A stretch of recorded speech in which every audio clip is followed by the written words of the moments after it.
This is Idol Insiders with your host, Bennett Scheer. Hey everybody, I'm Bennett Scheer, and today we have a contestant, a casting producer, an artist. Please welcome Shae Wilbur. What an intro. Thank you. It's good to be here. I'm so excited. Oh, it's great to meet you, Shae. I mean, as I just said, your Idol story began, let's say back in 2008, right? With those season Yeah. auditions. Okay. How many years ago was that? It's been a long time. It's been like, what? Is it like 15 years now almost? I can't do the math. I can't do that. I have mom brain. I can't think that quickly. But yeah, I started out as a contestant on the show in season 8, back when it was like Simon, Paula, Kara, and Randy. And I auditioned because they actually came to the city I was living in. And I took that as a sign, like, okay, I'm going to audition. Actually, my husband also forced me to do it because I was like completely petrified of Simon Cowell. I was like, I cannot meet him. I can't sing in front of him. Like, I would lose it. So, but my husband forced me to do it, and I'm glad he did because it was kind of like the start of a whole sequence of events. Those auditions were in Jacksonville, right? Yeah, I am so fascinated with the audition process and how it's evolved over the years because I think that yeah, however you slice it, right? Like now it's so convenient to just hop on Zoom like this, and back then you had totally. people camping out and waiting in line all day. So Oh my gosh. you've seen it all because now you're casting people on Zoom. Yeah, You waited in line, so you can kind of say that you've been there through it all. yeah. Literally the day that I waited in line, there was 12,000 people. Wow. Okay. 12,000 people. Not all of them were auditioning. Like, a lot of times people bring a friend or two or whatever. But I got the full experience, and I'm so glad I did. I feel like it's like a piece of history that I got to take part in, is like the old school Idol auditions. But I remember waiting outside of the stadium. Like, we showed up at 5 a.m. We had signs. Like my friend who came with me, she made me make a sign. And so we're holding up a sign, but then it's Florida, right? In the afternoon, you get thunderstorms. And at one point, literally, it was like torrential downpour, thunderstorm. So by the time we got inside, we were like, I feel like I looked like a drowned rat. Like, we had been rained on. We had been through the elements. I'm like, wow, this is crazy. And then you sit there and you just watch. I was like sitting in the middle of the stadium. So I remember, like, I saw the first like half of the stadium go first. And it was like a system. The majority of people walk out the door, like the no door, like they didn't make it. There's like one door that everyone who got through would go through, and then the other door for everyone else. So pretty much everyone was going through the other door, and I was like, this is crazy. Like, I'm not gonna get a yes. This is insane. And then I ended up getting yes, which was like shocking and so exciting. But I love that I got to take part in like the old school audition process too. We don't get to see that part of it on TV. Yeah. So tell me about your song choices, and was it 2 rounds that you had to get through before you go see the judges? I had the initial cattle call. That's what we called them, the cattle call audition. And it's so funny because now I like know who everyone is that I auditioned Right. before. But I just so happened to walk up to Megan Michael's table, which I'm sure you probably know. She's the showrunner and like pretty much was like the head honcho or one of them. And just so happened, I mean, back then I think she was probably just a producer. So she was the one who actually sent me through. So I had that round. And then we had a round in Amelia Island. That's where we actually filmed the judge rounds. And so once we got to that, it was a couple months later, and I had to do the day before with producers, and then the day of with a higher level producers. So I basically had 1, 2, 3 rounds before I saw the judges. It was almost like a dress rehearsal round right before the filming. And so there were definitely some people who got cut at that round too. So you really couldn't be like, I got this, until you were actually in the room in front of them. I don't think I felt confident at all, to be honest. Like, I'm not the type of person that like walks in and is like, oh, I got this in the bag. Like, that's just not my personality. I'm always like hyper aware of everything going on. So it's like, even when you walk in the room, knowing you made it through those other rounds, there's so many people in the shadows watching. There's just so much going on. You're just kind of taking it all in, and it feels like a dream almost. When I walked out of the room, my husband was like, what happened on the drive home? I was like, I don't even know. I don't remember. It was like all a blur. And now it's just interesting too, working as a producer, a casting producer on the show. I mean, confidence really gets you so far. And I wish I had more of that, because like working as a casting producer, I see people, they don't have the greatest voice, but for whatever reason, there's a switch on in their head and they think they are the best ever. And then it almost makes you believe, oh, they are. Yeah, they are. Like, it makes you believe in them more. When it comes to just like raw talent, you can't necessarily gauge how good their talent is based off of their confidence level. Because sometimes I think of like Alejandro, who walked in the room, and I happened to be in the room. This was like, what, 3 seasons ago or so, when he auditioned, and he walked in the room just kind of like quiet, like just sort of slouching and just like, yeah, I'm here, like so chill. wasn't like this super overconfident guy when he walked in. And literally, it was one of the most brilliant things I've ever seen in my entire life, probably ever will see. So you can't judge the talent based off of that, which I think is what makes the show so fun. Because you have someone that walks in and they're like, "Oh, I'm so great. I got this. Oh yeah, I'm meant to be here." And then they sing and you're like, "Oh, okay. What's your backup plan?" Or maybe sometimes they're great. Sometimes they're great. And that's awesome when it both lines up, then that's great, you know?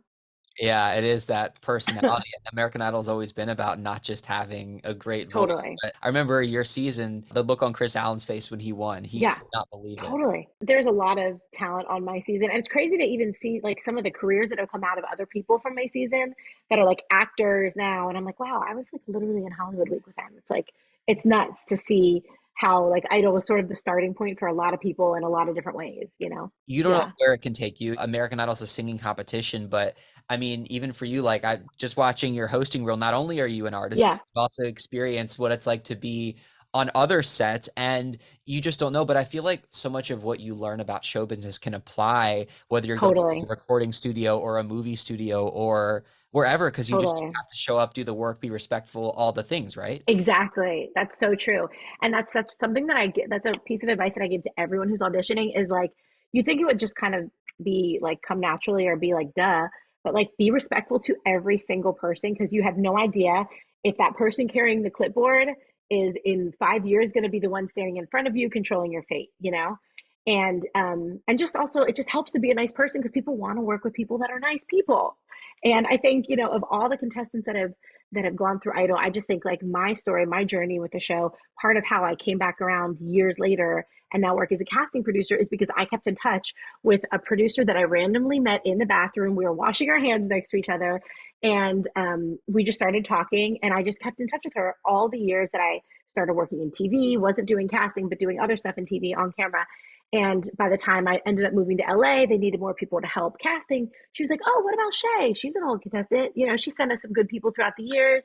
Let's give her a try." So it's like that one meeting in the bathroom, someone washing their hands. I had no idea really who she was or what she did on the show. And that like was part of how I am still working today, you know, And you also never know when you're going to get that phone call, right? I mean, did you have any 100%. moments where you, I mean, whether it was that lady you were talking about or other career moments Mhm. where you were just like surprised by the timing of the way things worked out for you?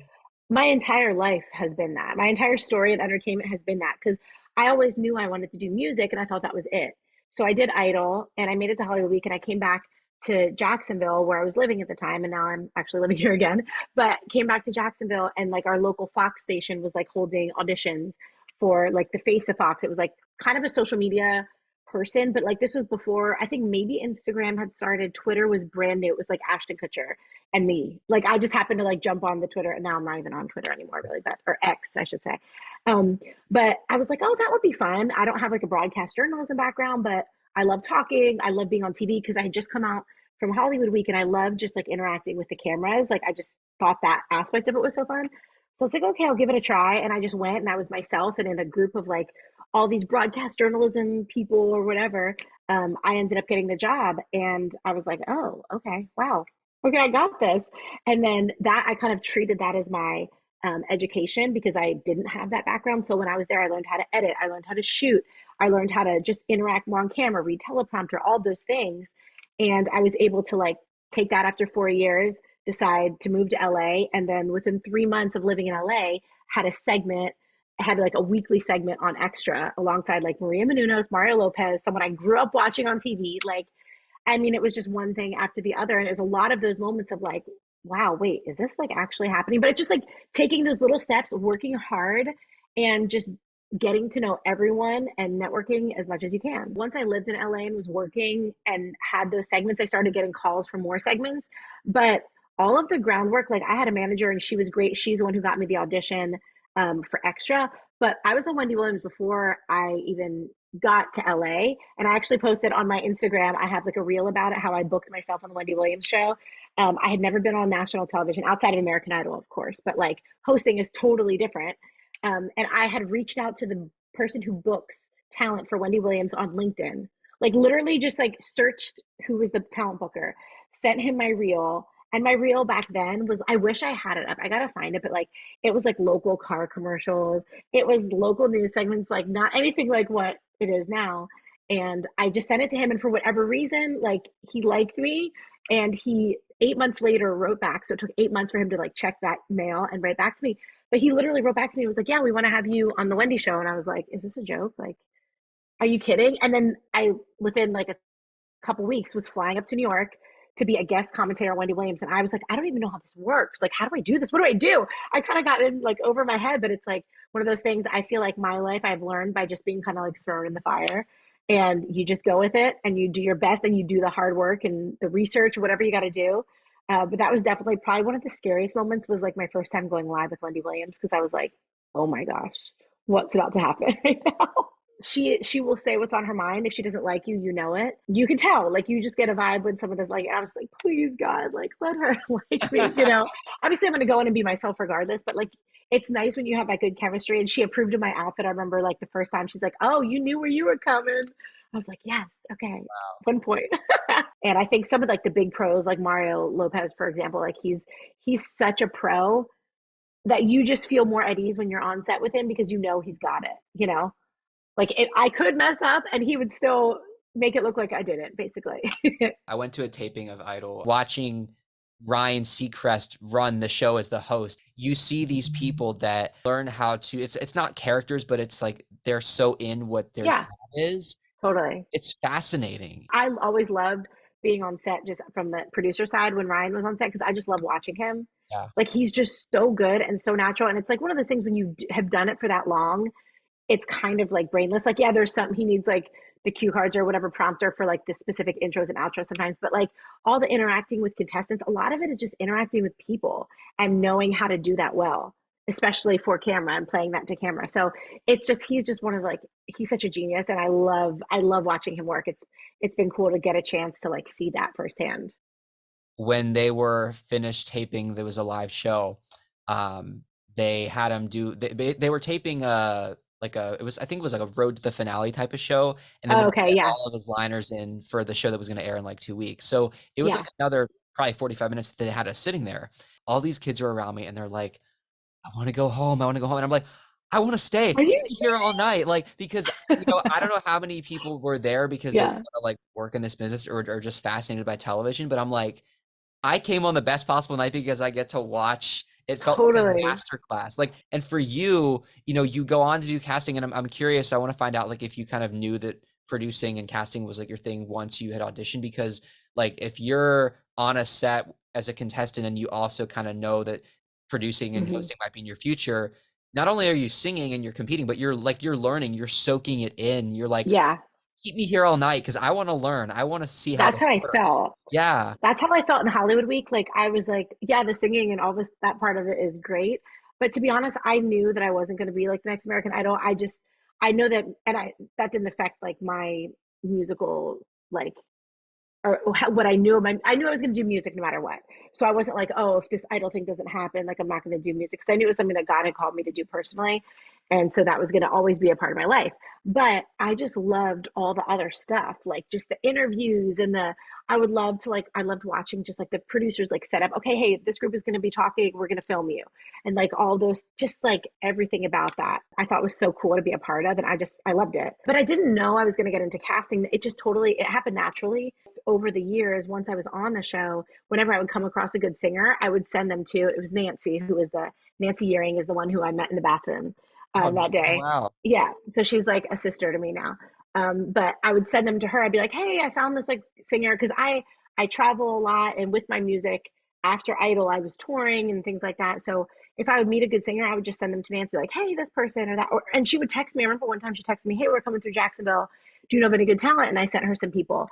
Um, and so I just kind of, it happened that way, so that by the time I had moved to LA and she knew, okay, now she's working in the industry, hey, we need someone to help part time, she kind of threw my name in the hat. And they initially took me on just as like a part time person, like not even working in the office.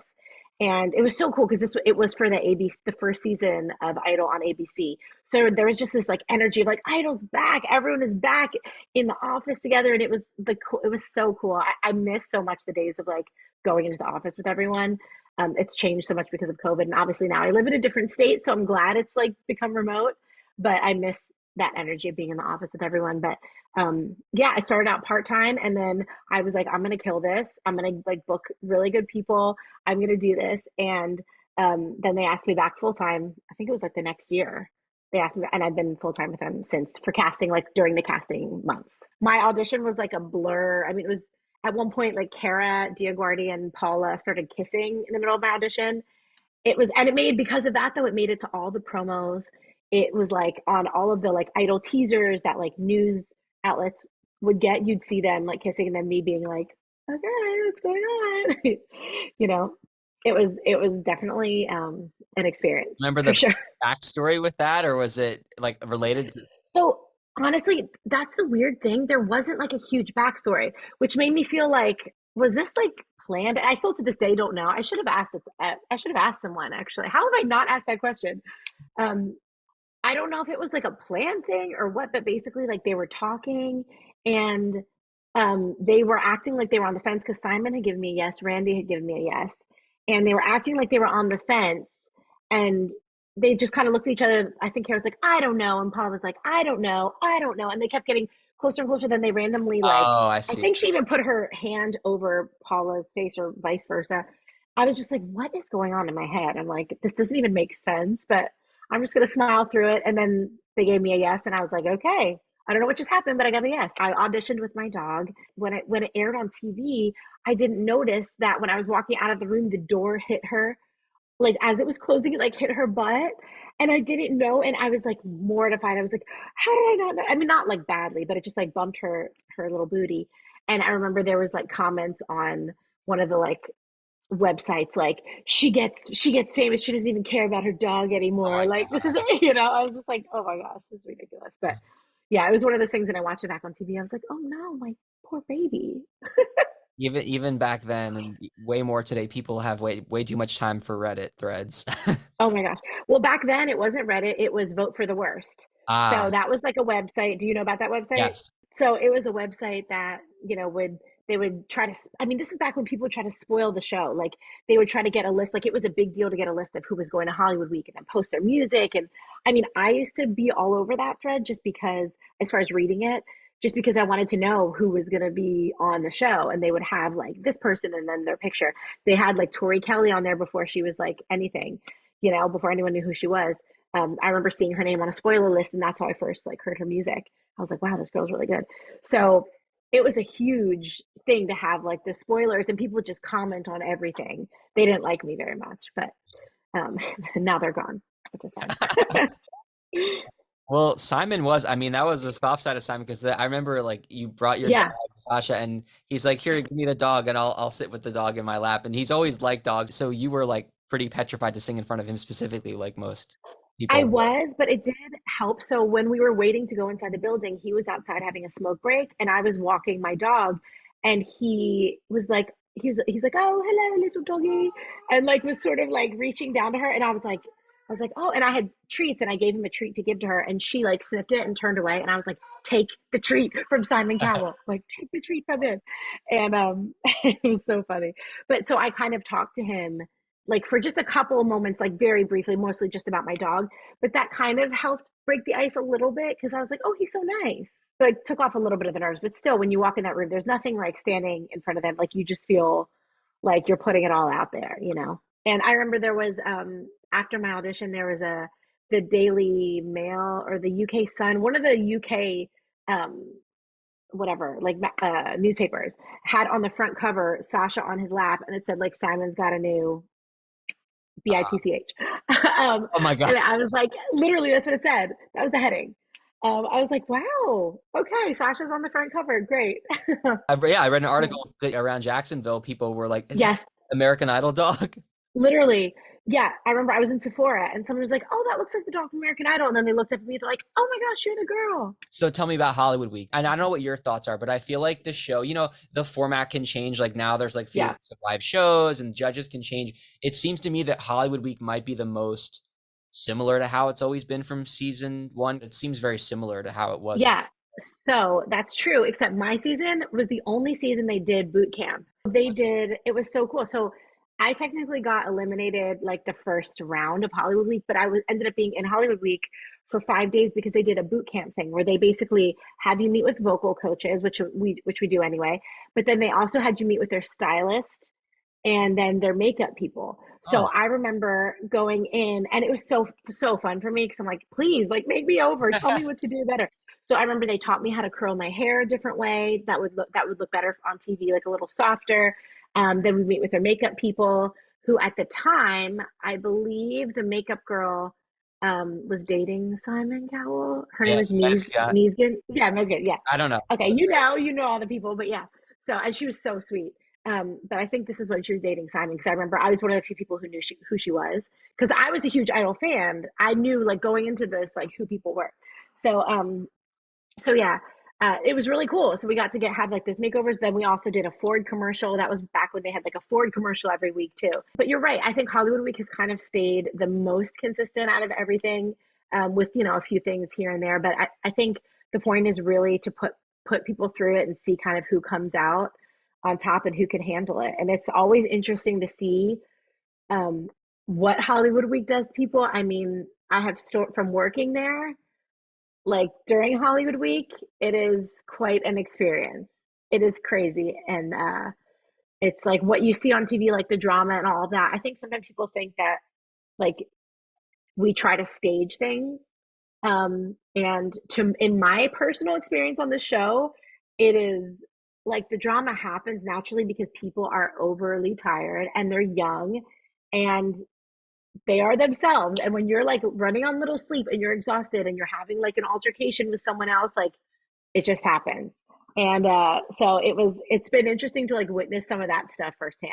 My feedback, if this ever gets anywhere, would be maybe a little more of Hollywood Week because I like seeing that. I do too.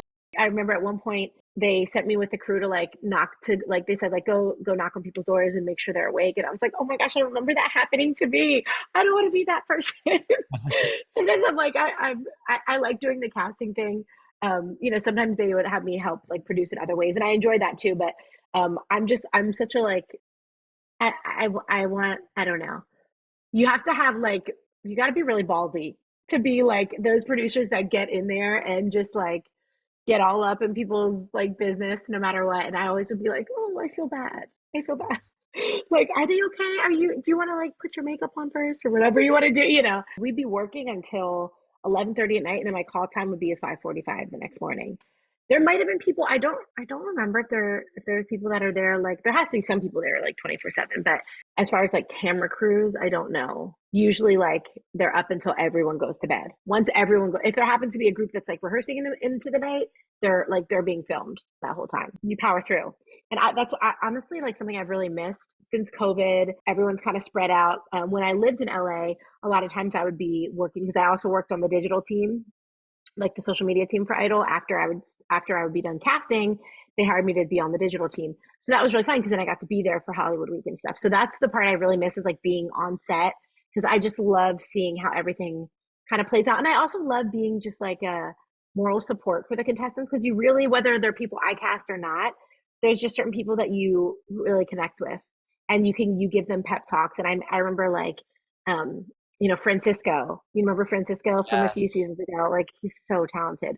And I remember at one point during Hollywood Week, he was just feeling like so like down and just discouraged. And someone was like, "Go give him like a pep talk." And I just like sat with him and like listened to him and was like, "Dude, you got this. Like you're so good. You don't even know how good you are.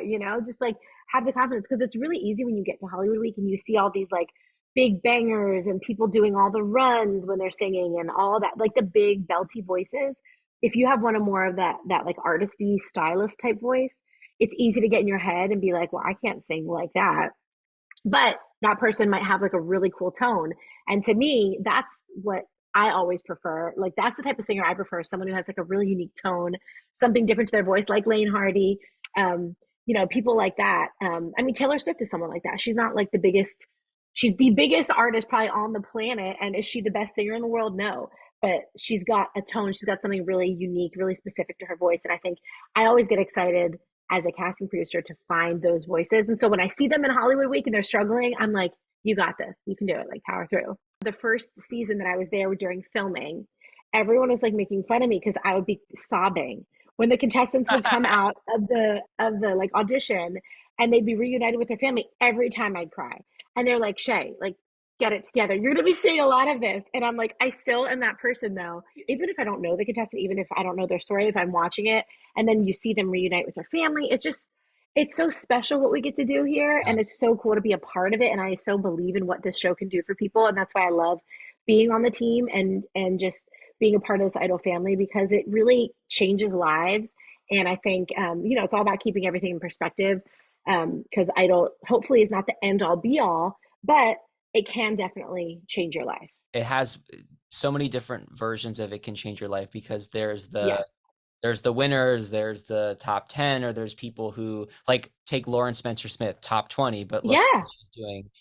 And I I think, know. People don't even know now. Some people are like, wait, what? She was on Idol? I'm like, yeah, and she was at the quarantine season, so she's performing from home. Like I it's know. crazy. I know. That honestly, I'm so bummed about that season still. I have a hard time when we talk thinking about that season, because I had, for casting wise, I had like four people in the top 11 Mhm. that I cast, and I had Dylan James, Michaela Wow. Phillips, Louis Knight, and Johnny West. Those are like all my Like, favorites. I know, for I'm still such a fan of every single one of them. I mean, Dylan's now like got a major record deal. Johnny West is like killing it doing stuff. Louis is, I think he moved back to the UK, which makes me sad, but I still talk to him a lot. He's so freaking talented. Michaela is doing it. Like, she's still working and doing her thing. So, and then I feel like sad because I kind of feel like they got the short end of the stick because of quarantine. Like, no one could predict that. I'm so glad that like Idol was able to like make a way for the season to continue on at least, because I think a lot of shows would have just like kind of folded. So I think it really is like a testament to like our incredible team, how they were able to make that work when no one knew what the heck was going on.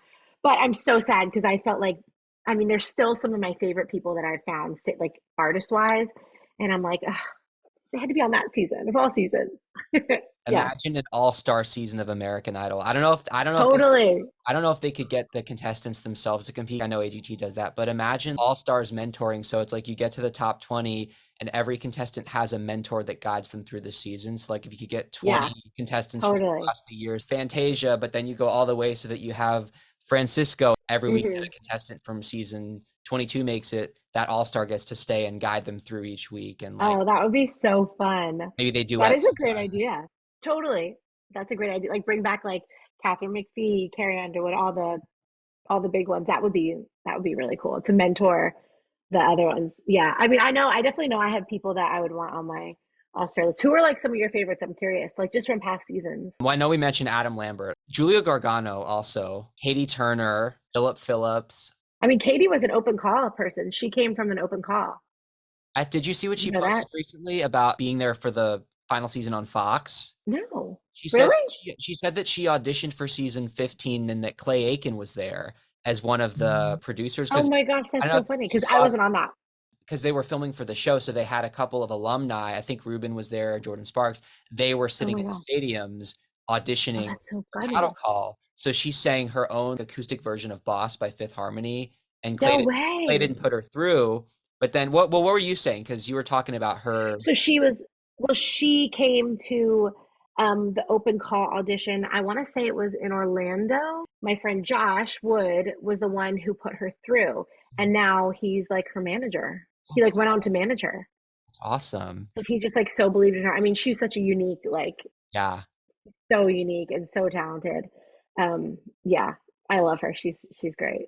I love the seasons where we did the celebrity duets. Whenever we've done Yes. those from even the producer side, is so cool because it's like, you cast these people or you get close to these contestants, whether you cast them or not, and you know who their idols are. Hmm. And so being able to surprise them, be like, you're doing a duet with Jason Mraz, and you literally have been telling me since we met that you're obsessed with Jason Mraz. Like those moments and being able to see those and like have a part in those, that has been probably some of my best like memories on the show, like working with the show for sure. What I also love about this job is like being able to see something in someone and maybe something that like they don't see for themselves. And like I think of someone like, I don't know if you remember like Evelyn Cormier. Mhm. She ended up doing a duet with Chris Isaac, who was like her idol. And she was just and she still is. She's got like, to me, one of the most unique voices that I've ever heard. And people either love it or hate it. And a lot of people don't get it, but a lot of people do. And I remember just being like obsessed with her. When I heard her voice, I was just like, it's just different. And something about her is like enchanting, like the way she sings. Like, I just wanted to like watch her. It was just so, something about her was so interesting. And I was like, I don't know what it is. And when she would do like the auditions, some people would get it, some people wouldn't. Well, I remember when she did her audition in front of Katy Perry, Katy literally said, "You have one of my favorite voices I've ever heard in my life." And I was like, see, Katy sees it. Like, Yes. it's like those moments are just so cool, to be able to like help someone along the way, along their journey. And she's still doing music, and she's been on her own journey since the show. And I'm still in touch with her and excited for all that's to come for her. But like, it's just cool to see those moments too come to fruition, because it's not always the person that's like a shoe-in. Like, you never know. Like, there are some people when we're casting that we're like, oh yeah, we could see this person in the top 10. But then sometimes there's these people that are like the dark horse and just come up. And I think of like Megan Danielle, like she has such an incredible voice. But going through the casting process, like, had you asked me in the beginning, this girl is going to be top two, I don't know if I would have said that. But then as she grows in the competition and you just see her come out more and more, and you're like, she's incredible. And now I see her videos she posts on Instagram. I'm like, she is insane. She's so talented, so good. Of course she made it to the top two. I'm still surprised. Well, I think it probably was a close year, but it was hard to win against Ian with his story and all of that, his whole story arc. But yeah, it's exciting to see that and see those like contestants emerge. Yeah, I feel in a positive way very strongly about the success of Megan Danielle, because one thing is I feel like she really owned her identity as an artist, which is Yes. I think about a lot of Christian artists on these competition shows that Yeah. maybe don't perform those songs until afterwards, and there's nothing wrong with that, but whether Yeah. it's for reasons of what they're encouraged to do or what they think they should do, they kind of Hmm. go into the country lane, or maybe they do pop, and then, okay, now I'm not trying to get votes, now I can do this, or maybe. Yeah. But she was like, I'm a faith-based artist. This is who I am. Take it or Yeah. leave it. And it took her all the way to the top two. And I Yeah. really respect that about her. Yeah, I love that, and that's obviously something that I really connected with her as an artist for that purpose. And I'm still encouraging her, just to continue on and doing that. And I think a lot of it is she knew really well how to, like, a lot of times she sang faith-based songs, but she also was able to find songs that weren't necessarily like outwardly Christian, quote unquote, but she found a way to connect with them and make them a part of her and her story, and still be like true to herself as an artist. And so I think that's a hard thing to do. And I'm coach. I mean, so many people that audition for the show are worship leaders or came out of this church or this like Christian school or whatever. And I'm always like, I always encourage them to find the songs really that connect with your heart, like the most, and do those songs. And sometimes like it can't be just like a straight necessarily like worship song, because sometimes that just doesn't translate from that like worship. You have to be able to take the song, like if you grew up singing in church, that's amazing. I did too. But sometimes you got to be able to take the song out of there and make it connect with people who aren't, not just the people who are sitting in front of you at church. And that's something that Megan Danielle was able to do, is that she was able to make that connection and draw people in regardless. And I think that's such an incredible skill to have. And just, she has like a special like anointing to do that. It's the same skill that Shae Wilbur has with her songs. Thank you. Wow. That was sweet. Thank you. I wanted to see if we could segue that into some of the songs that you've recorded, Yeah. because I mean, like I was telling you before, the one of the EPs, Unmovable, songs like I Am and Endless and Mhm. You Say, like they are messages that can come across either way. I feel they can connect with Yeah. somebody who's Hmm. taking it from a worship perspective, or I think about songs that Megan's sang, like a Lauren Yeah. Daigle song like Thank God I Do, or You Say, where Totally. maybe it Hmm. is about a relationship and thank God I have this person. Totally. There's such an ability that you have and Megan have and Lauren Daigle have to reach people, reach Yeah, humans. And whatever form that comes, I think that it's amazing to be able to do that, because that's the ultimate goal of an artist, is to reach people. If it's religious, if for it's sure. personal, if it's about a relationship, it's important to be universal. It's like critical to be Yeah, universal. I wouldn't want someone to ever put on my music and be like, "Oh, I can't listen to that because I don't believe A, B, C, D." Right. Like, I don't believe exactly the same way she does, or I don't, my faith is different. I would hope that people could find something to connect with in my Yeah. music. Like, I write what connects with me, and a lot of that is my faith journey, and it has to do with that and going through the ups and downs. And like, Unmovable is still one of those songs that, like, no matter, it seems like what stage of life I am in, I like resonate with that, because I think we all go through like ups and downs. And for me, the Lord has been the one thing that's been unmovable in my life. And he's the one thing that I can turn to, one person that I can turn to no matter what is going on. And yeah, I think, to your point, like, people probably listen to that song and think of maybe a friend, or something like that. Obviously I hope it like brings people to God, but that's definitely like my heart is to be able to write music that connects with people. If I know that the artist is genuine and feels it themselves, and they can convey Hmm. it with such emotion, I will feel that. I will connect to it. Yeah. I'm if I am not of the same religion, I will still be moved by it and listen to it and support them Hmm. in what they do and hear what they're saying and give them the time to listen. The messages that you Yeah, convey in your songs, I give you the time to listen because I know it's important to you and you sing it so beautifully. In my opinion, you shouldn't have to just be Christian to enjoy or be moved by totally. it. Yeah. It's funny you saying that makes me think of a good friend of mine who I work with at Idol. And he, for whatever reason, well, I mean, I'm glad he does, but he loves the song "I Am," and it's on my EP. And he literally tells me that he'll like put that on before he's like going out at night because it like gets him pumped. I was like, you might be the only person to ever say that to me about my music, but it's just so funny because he always just like mentions that song. And it just always makes me laugh because I'm like, not sure that was the point of it when I wrote it, but I love that you love it. Yeah. No, you seriously have a beautiful voice, and I know it's sort of Thank backwards you. to talk about the beginning at the end here, but I mean, Yeah. I know that music has been in your blood from a very young Hmm. age, and you've kind of Yeah. known, like, way before you auditioned for American Idol, right, that this was what you were called Yeah. to do. Hmm. Yeah. I mean, my dad was a singer, and still is a bit. And then my father-in-law as well as a singer. Both of them are like music ministers and traveled the world. And so I kind of grew up like singing with my dad as a kid. And so I always knew that music was going to be a part of my life. Mhm. And there have been seasons where it's been more of a focus, like my personal music has been more of a focus. And then seasons where I'm focused on helping other people's dreams come true and still doing music, but just in a different capacity. So, life has brought me through different seasons. I think now I'm coming around. I've been writing more and I'm working on releasing some new stuff. So I'm really excited. Actually, a lot of Lauren Daigle's people have been working with me. So it's been really incredible to have them also just encouraging me, because I think one thing that makes it really hard working in casting, my job is in some ways to like critique other people singing. Mm. And I don't like, not to put it in a negative way, but like, that is your job. Is like, people send you a video, you're thinking, okay, is this good enough for Idol? Is this good enough for an audition? Is this, you know what I mean?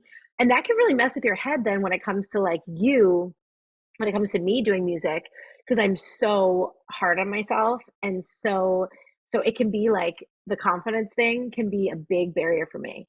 That's why I feel like a lot of my songs have to do with like, I feel like a lot of my songs are pep talks to myself about like identity, like you say, and things like that. It's like, yeah, they're pep talks to me, because it is a hurdle that I have to get over. Probably my biggest weakness when it comes to music is like, I know music is something God's called me to do.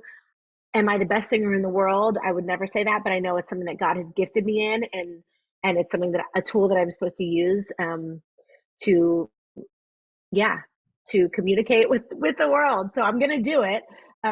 But yeah, I definitely think the casting thing has kind of it's made me think even more, be more in my head when I'm like putting something out there. Like, is this good? What are people gonna say? And then sometimes you just need to be like, no, this is what I feel like I'm supposed to release. Put it out there. You know what I mean? It's funny because then I'm thinking, like, do you ever catch yourself going like, "Will this work for TV? Oh wait, I'm not going on TV. I'm just putting this out." Yeah, I mean, yeah, sometimes, but sometimes I just think of like, okay, if I were to like scroll through, like, it takes so much for me to post a video of me singing on Instagram just because all I do all day is like scroll social media and like listen to videos of people singing.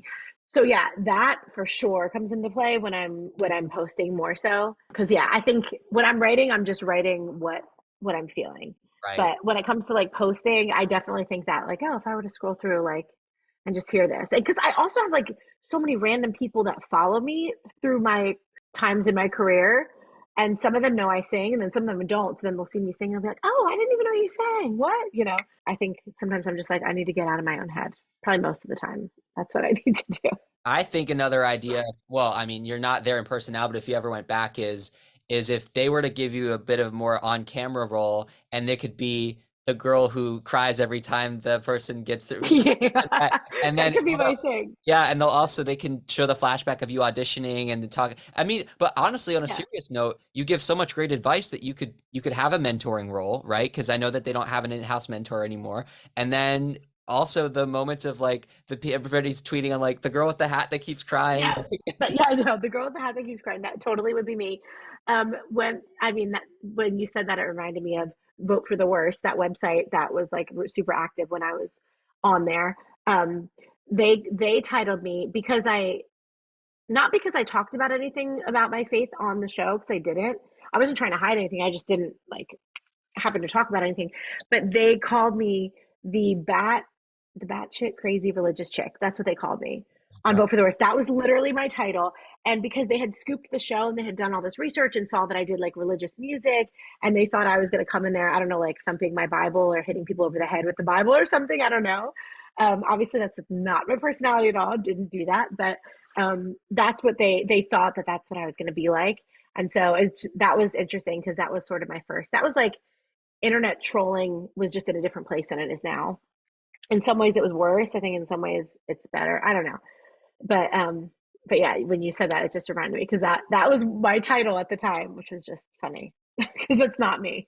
Well, it really goes to show how quickly fame can get to you, like not get to Yeah, you, but like it happens. Like you're yeah, on this show, you have this few minute audition, and hmm all of a sudden people know you and your dog, and they're calling you yeah, names. I mean, it's rough, and I guess it's like you're blessed to have the opportunities, and with the opportunities come difficulties with that. I imagine that after so many years, it just becomes part of it, kind of like paparazzi. You get used, like there's just things that come yeah. with this business. Yeah, there are, and I think one of the hardest things for contestants when they're on the show is coming off the show, Mhm. because it's such a ride, and you're in the idol world, and it's like, I mean, you're just like yeah, you're like instant fame, especially if you make it far. And then sometimes you come off the show and you're home and you're like, okay, now what do I do? Like if you didn't get a record deal, sometimes you get a deal, sometimes you don't, sometimes you get management, sometimes you don't.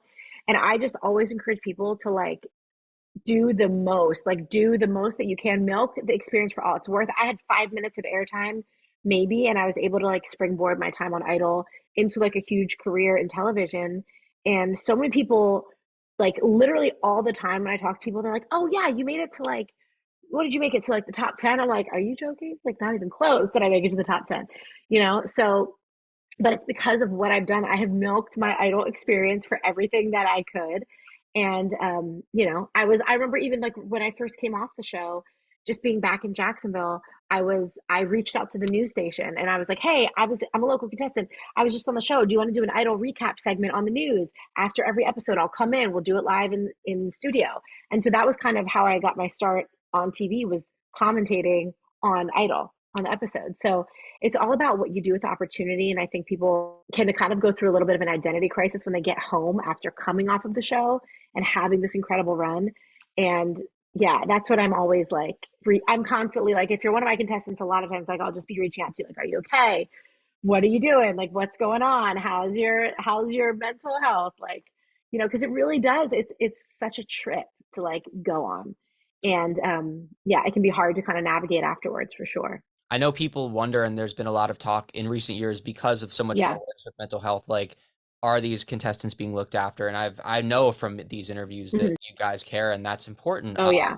And important for any contestants or people thinking about going on the show. Yeah. People are looking out for you, because that's, I think, something that people probably grapple with when they think about if they want to go on American Mhm. Idol or TV in general. Yeah. It's like now there's a lot of pressure, and it's weird. Like in some ways there's maybe less viewers if you say that we don't have 40 million people all watching at once, but there's more pressure with social media, and there's so much more judgment. They're even Mhm. quicker now than they were back then in 2008. Hide behind a screen name, Jump pop up on on it. TikTok, Totally.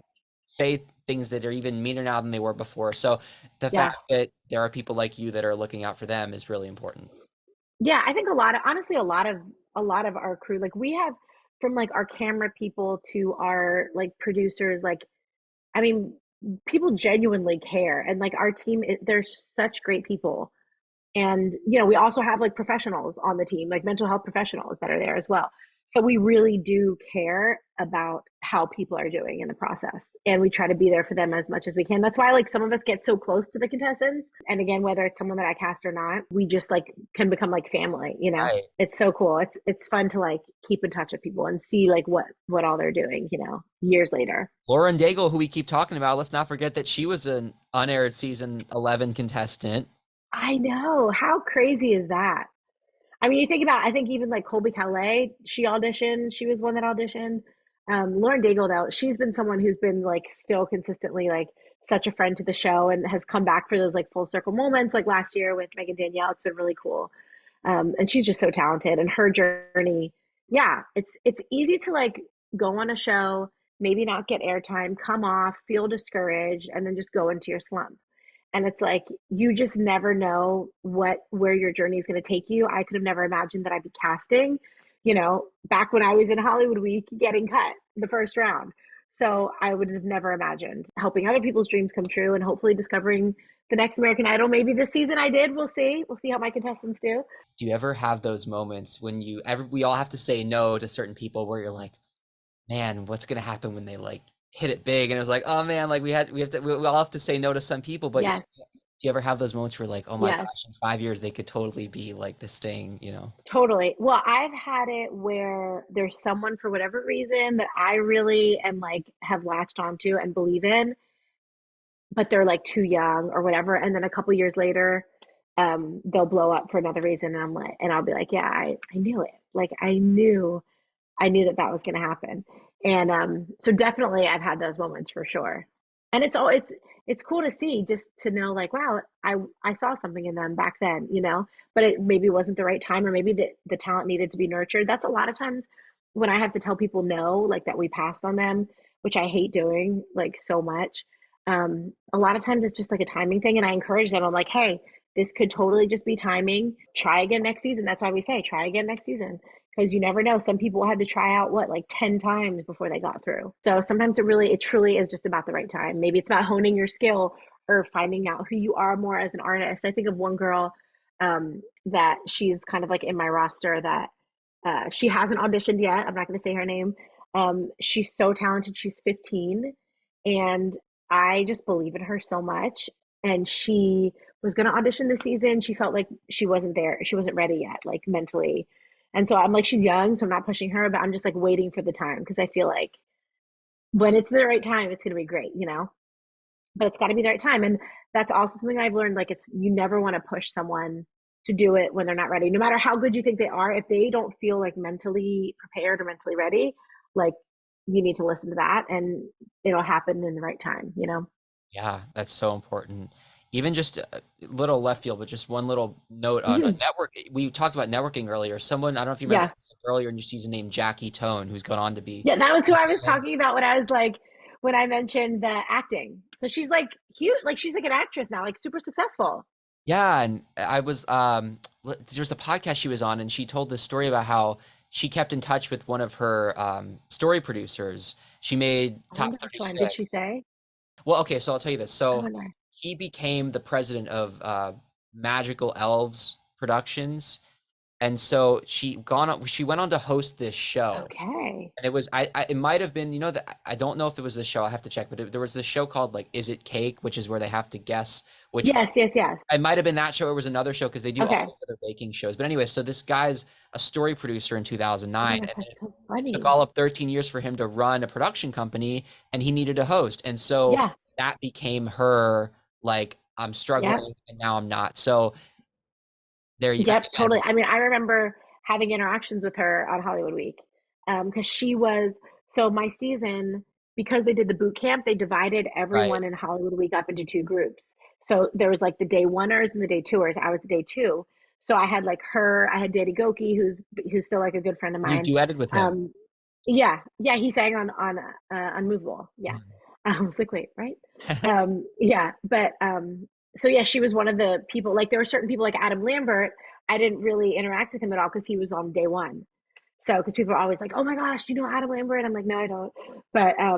But like Jackie Tone, I mean, I doubt she'd remember me. It's been so long now, but I do remember her just from seeing. Like, she has a very memorable like face, personality. She was always so funny, and I remember like I was driving through LA one day, and she was on a billboard for what was that show? It was like the wrestling show that she was on. Oh, Glow. Uh-huh. Oh yeah, yeah, Called yeah. Glow. That's oh yeah, I remember Yeah. talking about that show. Yeah.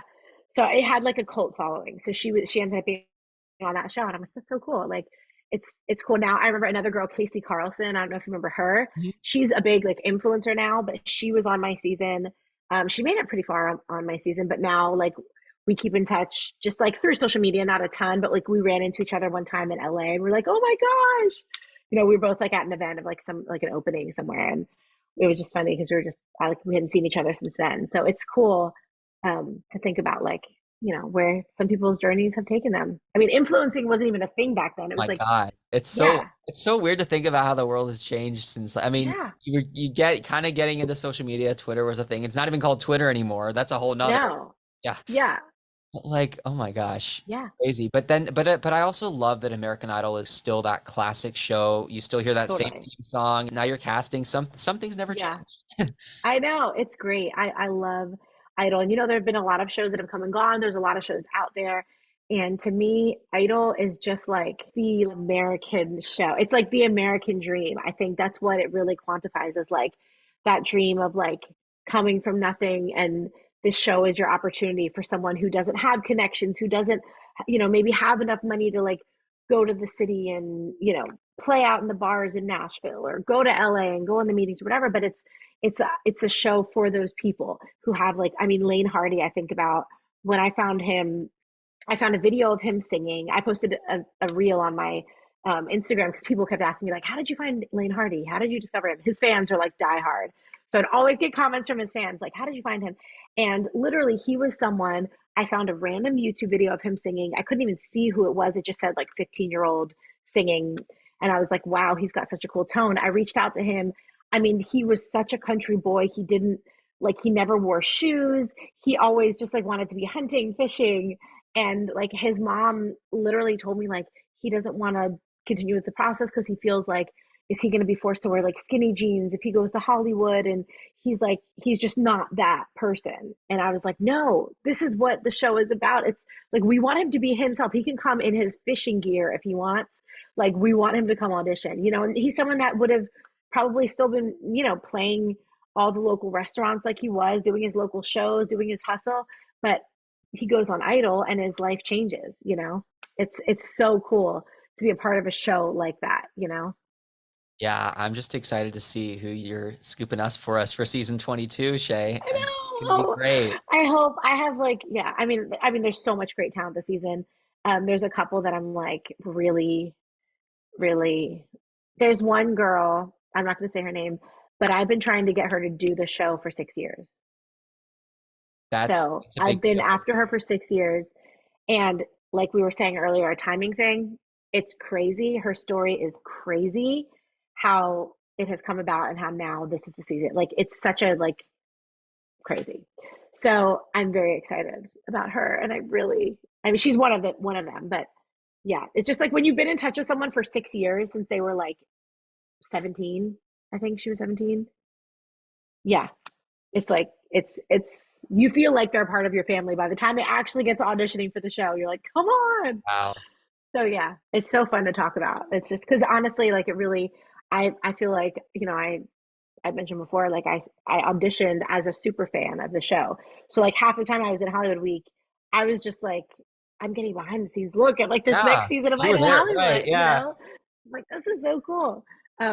So yeah, it is such an awesome, it truly is like the best job. It's the best group of people. I'm like not just saying that. I like Megan Michaels, like she's an icon. Like she's incredible. Yeah. Like what she's able to do and also be a mom, and like she's goals. Like it's so cool, and to have, and she really does care and really is so passionate about this show. So it's, when you have a leader like that, it's easy to like be excited about the process. When I went to I actually Yeah. got to go to 2 shows because it was like a Sunday, Monday thing. I was in LA for the weekend, and I've probably said this like 2 or 3 times on the show now, but we were leaving Red Studios and we took a left to where everybody's leaving, and she was there, and I was like debating going up and saying hi to her. Oh And my gosh, you totally should. oh no, my mom was like, "You have to." My mom Yes. Okay, so good. I did.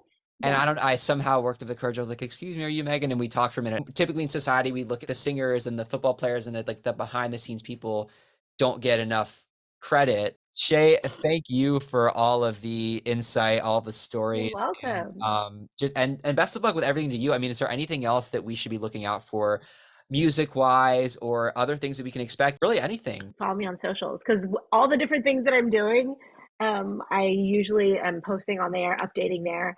So yeah, I have new music coming down the pipeline. Obviously casting. If you're watching this and you're a singer and you've always thought, this is a show for you, or you might want to give it a shot, message me on there. Like I'm literally always on Instagram for the most part. Um, but yeah, I think that's probably the easiest way, the easiest plug I can give is follow me at Shae Wilbur on Instagram. Yeah. Awesome, Shae. Well, thank you so much for being a part of Idol Insiders. Thank you all for listening or watching. Have a great day.